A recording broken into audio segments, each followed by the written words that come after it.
Berdasarkan data dari The Global Vegetarian Index, Indonesia menempati peringkat ke-16 dari 183 negara ramah vegetarian atau 20 besar sebagai negara vegetarian friendly countries.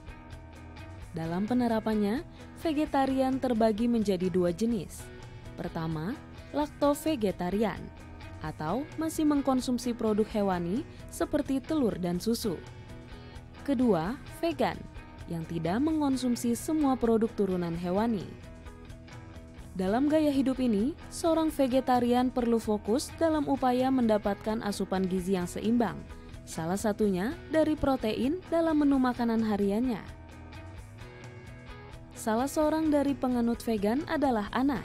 Perempuan parubaya ini sudah mulai hidup bervegetarian sejak tahun 1993 atau sekitar 28 tahun lalu.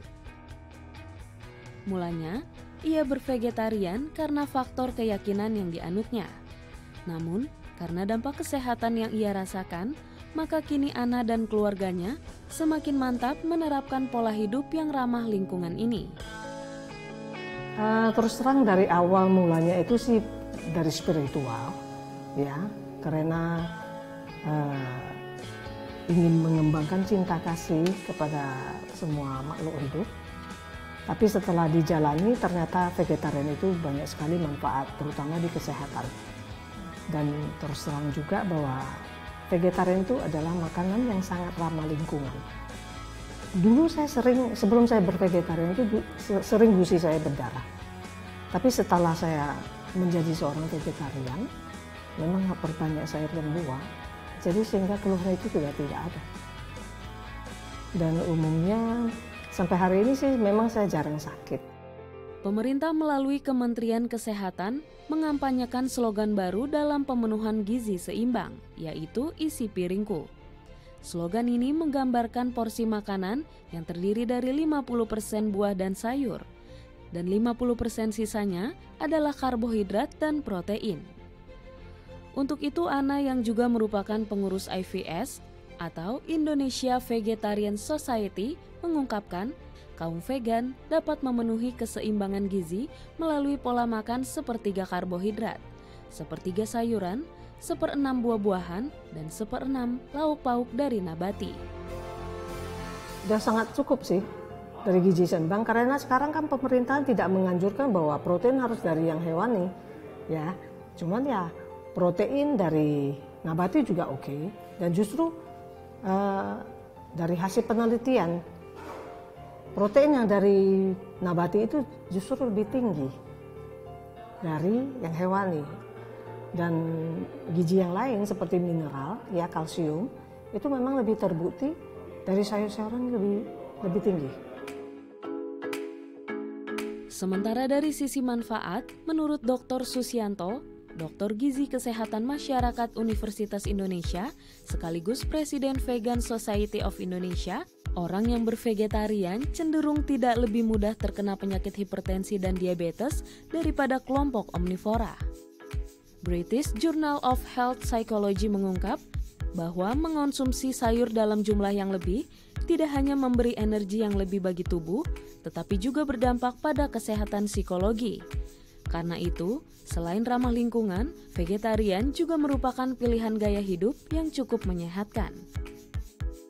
Jadi kalau kita lihat dari hasil penelitian, pola makan yang berbasis vegan yang kita sebut berbasis nabati, atau dalam istilah ilmiah kita sering bilang plant-based diet atau plant-based food, ya, diet berbasis nabati atau makanan nabati, itu memang banyak sekali manfaat dalam hal pencegahan penyakit, terutama penyakit degeneratif. Contoh, resiko untuk menderita penyakit jantung koroner menurut beberapa jurnal, ya, itu sangat tinggi pada kelompok pemakan daging dan perokok, bisa sampai mencapai 70%. Sedangkan kalau dia stop merokok tapi masih konsumsi daging, turun tinggal 50%. Tapi kalau dia stop merokok dan stop konsumsi daging tapi masih konsumsi susu dan telur yang kita sebut lacto-ovo-vegetarian, turun risikonya 39%.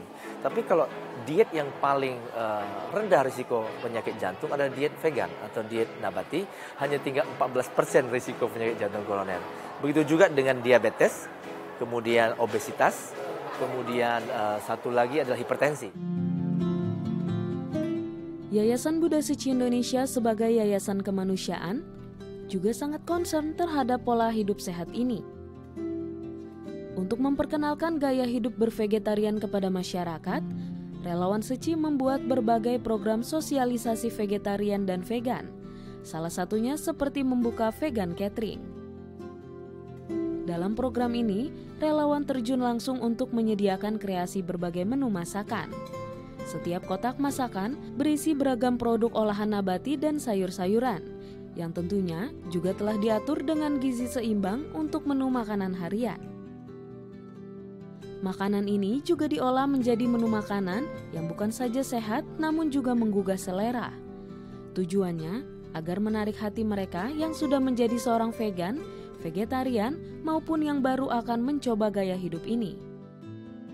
Kita memperlihatkan penampilan makanan kita seindah mungkin. Dan kita juga karena ini adalah perkenalan, jadi kan kalau selama ini kita mungkin bayangin, oh makanan vegetarian itu adalah ya cuma ini lagi sayur ini.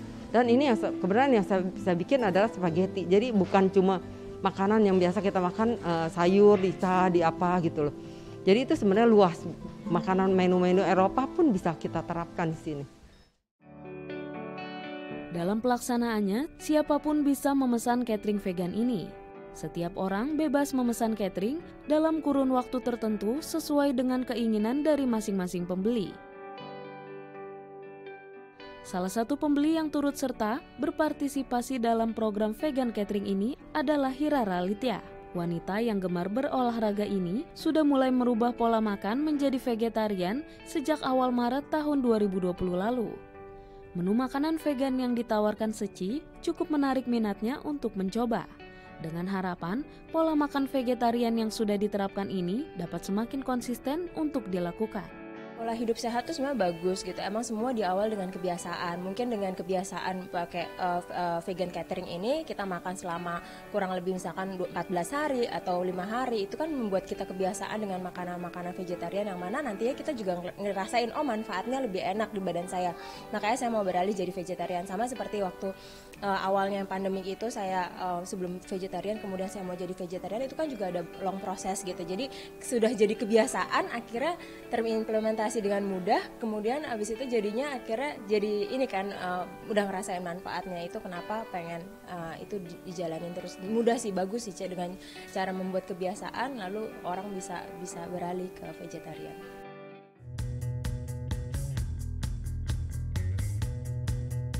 Ya, kreasi menu makanan vegan yang ditawarkan oleh Relawan Suci ini sekaligus dapat menjadi sumber referensi pilihan menu bagi para pemula dalam mengolah produk nabati.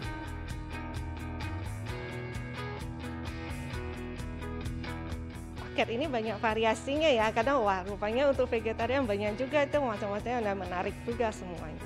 Makan vegetarian lebih sehat dan juga untuk menjaga alam juga, mengurangi polusi. Kalau bisa sih program-program seperti ini lebih sering diadakan. Selama aku mengurangi daging sih, aku merasa lebih badannya lebih fit. Kemudian juga misalnya dulu ada sering jerawatan, sekarang jadi udah nggak jerawatan, kulitnya lebih bersih. Terus juga kalau untuk mood juga lebih baik ya. Mungkin kalau dulu lebih suka marah-marah gitu, sekarang rasanya udah kayak, maksudnya lebih sabar lah gitu. Selain itu juga dulu kan aku sempat ini sih ada kolesterol. Jadinya makanya aku ubah pola makan. Jadi awalnya itu vegan itu sebenarnya bukan karena lebih karena kesehatan gitu. Melihat begitu pentingnya penerapan pola makan ini untuk dilakukan, Relawan Suci semakin menyatukan tekad dengan mengajak masyarakat untuk menerapkan pola hidup sehat dalam program Pola Makan Sehat 21 hari. Dengan gizi seimbang yang berbasis pada vegan plant-based, yang akan dilakukan mulai tanggal 6 hingga 27 November mendatang. Program ini juga akan dilakukan dengan pendampingan oleh ahli gizi sekaligus Presiden Vegan Society of Indonesia, yakni Dr. Susianto.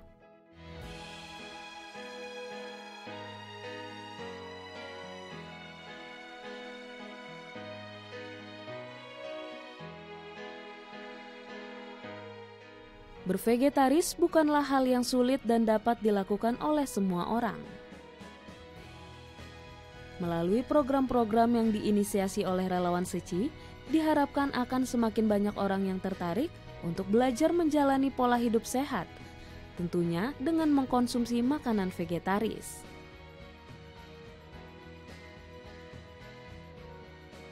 Stefani Simatupang, Tim Liputan, DAI TV.